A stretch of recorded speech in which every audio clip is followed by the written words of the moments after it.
Hello बच्चों, let's read the question. The question says, what is the relation of Lucy with rocks, stones and trees? So यहाँ question में पूछा जा रहा है कि लूसी का किस तरह का रिलेशन है चट्टानों से, पत्थरों से और पेड़ों से. क्या की पॉइंट्स हम ध्यान में रखेंगे इस क्वेश्चन का आंसर लिखते हुए. ये हम पॉइंट ध्यान में रखेंगे. After her death Lucy is a part of nature as she has mingled with the ground.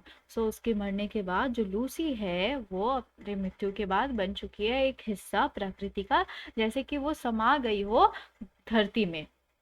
Then ये की पॉइंट को ध्यान में रखते हुए हम क्या आंसर लिखेंगे. Here we have the answer and हम इसका आंसर ये लिखेंगे. After her death Lucy is a part of nature as she has mingled with the ground. और उसकी मृत्यु के बाद जो लूसी है वो प्रकृति का एक हिस्सा बन चुकी है, जैसे कि वो पूरी समा चुकी है धरती में. As such she is a part of the things on earth.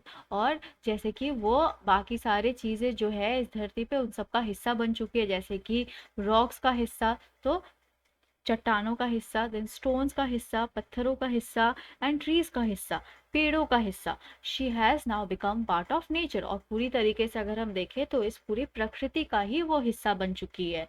Right, let's frame the answer now. After her death, Lucy is a part of nature as she has mingled with the ground. As such, she is a part of the things on earth like rocks, stones, and trees. She has now become a part of nature. I hope you understood it well. Thank you. Best of luck.